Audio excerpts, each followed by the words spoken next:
दोस्तों, दुनिया के वैभवशाली शहरों का कोई प्रतिमान ढूंढना हो तो आज के समय में दुबई से बेहतर कोई और उदाहरण हो ही नहीं सकता। तेल के खजाने ने वहां पर वो चीज लाकर खड़ी कर दी है कि जिसकी आप कल्पना भी नहीं कर सकते। इसलिए जब दुनिया घूमने की बात होती है तो उसमें दुबई सबसे ऊपर होता है। आज दुबई के पास दुनिया की सबसे ऊंची इमारत ही नहीं बल्कि इससे कहीं ज्यादा कुछ है। इस बारे में आपको शायद जानकर हैरानी होगी, तो चलिए जानते हैं इसके बारे में। दोस्तों, दुबई में दुनिया की सबसे ऊंची इमारत बुर्ज खलीफा है। इस इमारत में 160 मिलियन तक रिहायशी अपार्टमेंट हैं, जबकि पर्यटकों के लिए सिर्फ 124 मंजिल तक जाने की इजाजत है। यहाँ तक पहुँचने के बाद पर्यटकों को चारों ओर का नजारा मिलता है। यहाँ हाई टेलीस्कोपी दूरबीन से आपको धरती अपने चारों ओर गोल सी नजर आएगी। इसके अलावा प्रति सेकंड 1 मंजिल की रफ्तार से चलने वाली लिफ्ट में आप उतरते वक्त हवा का वही दबाव कानों में महसूस कर सकते हैं जैसा कि हवाई जहाज के एयरपोर्ट पर लैंड करते समय महसूस होता है। मौसम के लिहाज से दुबई ज्यादा माकूल नहीं रहता।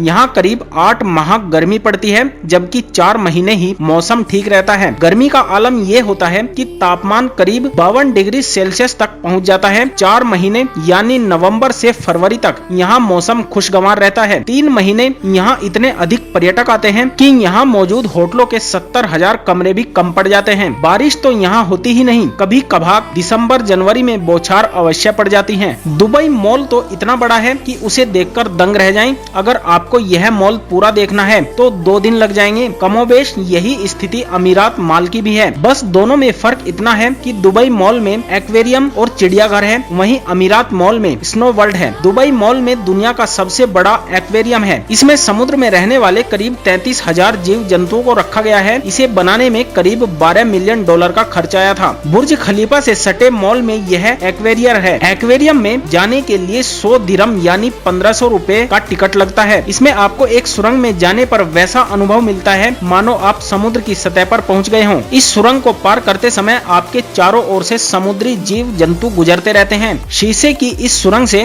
निकलते वक्त जो अनुभूति होती है वह शब्दों में बयान नहीं की जा सकती। एक्वेरियम की दूसरी सतह यानी पानी के ऊपर से वाटर बोट पर आप सैर कर सकते हैं। इसमें शार्क मछलियाँ अगल बगल में तैरती हुई नजर आएंगी। यह बोट चारों ओर से बंद रहती है। रेगिस्तान का सफर सुनने में बहुत ही डरावना लगता है, लेकिन यहाँ जिस किसी ने इसका आनंद नहीं लिया समझिए कि उसने दुबई को ठीक से देखा ही नहीं। रेगिस्तान में सूर्यास्त का नजारा भी अद्भुत होता है। गहराती शाम में रेत के छोटे टीलों के बीच में बने कैंप में यहाँ भोजन व संगीत का शानदार मेल होता है। करीब 2.5 घंटे के कार्यक्रम में 2 पारंपरिक नृत्य तनुरा और बेली देखने को मिलते हैं। इसके अलावा पर्यटकों को लुभाने के लिए ऊंट दौड़ भी आयोजित की जाती है। पर्यटकों को आकर्षित करने में यहाँ की गोल्ड मार्केट का कोई जोड़ नहीं है। दुनिया में दुबई का सोना और आभूषण कितने मशहूर हैं, इससे तो आप वाकिफ होंगे ही। जी हाँ, यहाँ सोने की ज्वेलरी हल्की नहीं बल्कि बेहद भारी होती है। जी हाँ, आपको यहाँ 5 किलो तक के सोने के हार भी शोकेस में लटके हुए मिल जाएंगे। वजह है यहाँ के लोगों की पॉकेट का साइज। लोगों के पास इतना पैसा है कि वे एक बार में इतना सोना खरीद लेते हैं। दुबई की दुनिया बाहर से जितनी चमकदार लगती है वह असलियत में इससे कहीं ज्यादा चमकदार है। यहाँ की इकोनॉमी का कोई जवाब नहीं। रात के 10 बजे तक बाजार खुलने के बावजूद यहाँ लूट या चोरी का खतरा नहीं रहता। दुबई के पास दुनिया का 5वां सबसे बड़ा समुद्री पोर्ट है। यहाँ पानी के बड़े बड़े जहाज खड़े होते हैं। दुबई में दुनिया का दूसरा सबसे ऊंचा होटल बुर्ज अल अरब बनाया गया है। यह करीब 321 मीटर ऊंचा है। इस होटल में 60 मंजिल है। यह एक द्वीप पर बना है। इसे देखकर लगता है मानो समुद्र में कोई बड़ी पाल नौका खड़ी है। दुबई में जुमेरा एरिया भी अपने आप में अद्भुत है। मानव निर्मित होने के बावजूद यह आपको प्रकृति से सीधा जोड़ने जैसा अनुभव करवाता है। यहाँ पहुँचने के लिए खूबसूरत सपाट सड़क के अलावा मोनोरेल और मेट्रो को भी एयरपोर्ट तक जोड़ा गया है। दुनिया की महंगी से महंगी कार दुबई की सड़कों में आम दौड़ती नजर आ जाएंगी। उसकी वजह यह है कि यहाँ किसी तरह का कोई टैक्स नहीं है। ट्रैफिक नियम इतने सख्त हैं कि कोई सुनसान सड़क पर भी रेड सिग्नल तोड़ने की हिमाकत नहीं कर सकता। वैसे तो सड़कों पर आपको कहीं कोई पुलिस वाला नजर नहीं आएगा, लेकिन अगर आपने सिग्नल तोड़ा तो 1 मिनट के अंदर ही चारों ओर से पुलिस की गाड़ियां घेर लेंगी। फिर भारी जुर्माना और लाइसेंस हमेशा के लिए रद्द कर दिया जाएगा। हर चप्पे पर निगाह रखने के लिए यहाँ सड़क के दोनों ओर और तमाम खास जगहों पर हाई स्कैनिंग कैमरे लगाए गए हैं। सड़क पर चलती कार के भीतर की भी कोई हरकत उनसे छिपी नहीं है। तो दोस्तों, क्या आप दुबई जाना चाहेंगे? हमें कमेंट करके जरूर बताएं और साथ ही हमारे चैनल को भी सब्सक्राइब कर दें। धन्यवाद।